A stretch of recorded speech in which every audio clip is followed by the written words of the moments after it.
The thing that's really interesting, though, about these down suits and the heat they generate is that under the down suit I had one thin thermal layer of top and bottom, nothing else. Well, apart from the underwear.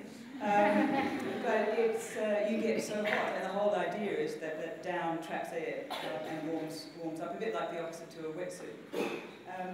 And compare that with walking through the Western Coombe, where at 40 degrees you get so hot you strip down to your shirt sleeves.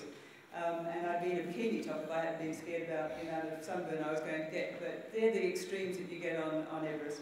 But if there was one regret I had, it was that I overheated on summit day, fogged up my goggles, and had to spend half of my time on the summit ridge trying to take the goggles off, wipe the fog from them.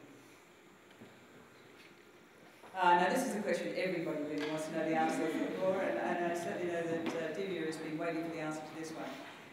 How do you go to the toilet at 8,500 metres, 8,000 metres, or on the summit?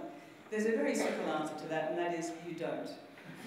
On the night before you head up, generally you take an Imodium, which has a wonderful effect if any of you have been familiar with Imodium, and that means you don't go to the toilet for a couple of days. Unfortunately, when you do go to the toilet, it's not exactly pretty.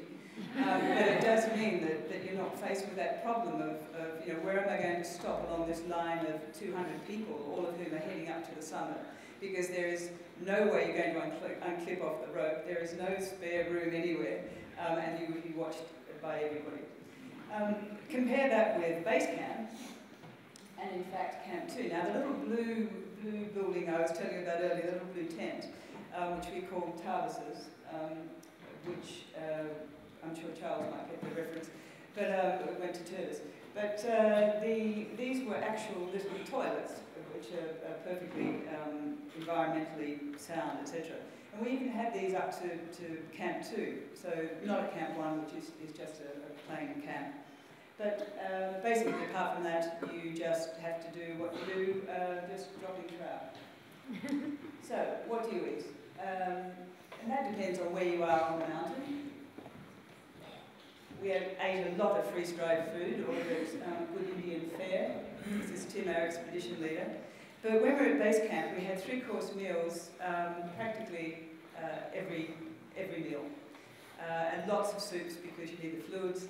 And things like whipping up a birthday cake that was completely iced with Happy Birthday Papa, who was one of our expedition members, was extraordinary at base camp when you had a look at what they had to cook with, which was not very much. What was more extraordinary was the fact that we were able to get meals at Camp 2, which was all built out of large rocks and what have you, but our chef here was able to whip up, again, 3-course meals, fried chips, hamburgers, whatever people were eating. It was absolutely amazing, and particularly when you consider that there is, of course, no water. So all of the water has to be ice melted, and we were all drinking around 4 litres a day one way or another, so it was a lot of melting of ice. On summit day, I ate, I think, 10 jelly babies, which are the equivalent of kind of little jelly beans, and a few sips of water over the 18 hours, which was a pretty silly thing to do, but I think you get into a habit of just moving forward and not wanting to stop. The rest of the time you eat lots of biscuits and just drink lots of fluids. Was it steep? Well, I'm going to let these slides answer for themselves. Yes, it was steep. It was very steep. Right from crossing over going up through the ice fall, which is here, you see from the fixed ropes, walking up through there. That was very steep. That's on the Lhotse face. So it's virtually a kilometre of blue ice that starts from beyond Camp 2 all the way up through Camp 3 and up to the South Pole. This is an unretouched photograph. So that's actually what the slope is. That's Tim, our expedition leader, Jumaring up the Lhotse face. And this is Giles, another one of our expedition. This is Badawa, who is my Sherpa, and I just also want to reiterate the fact that none of this would happen without our Sherpas. Most extraordinary people, never complaining, but also not kind of soft people. They are mountain people, they're professionals, they get on with their job, and they take you with them.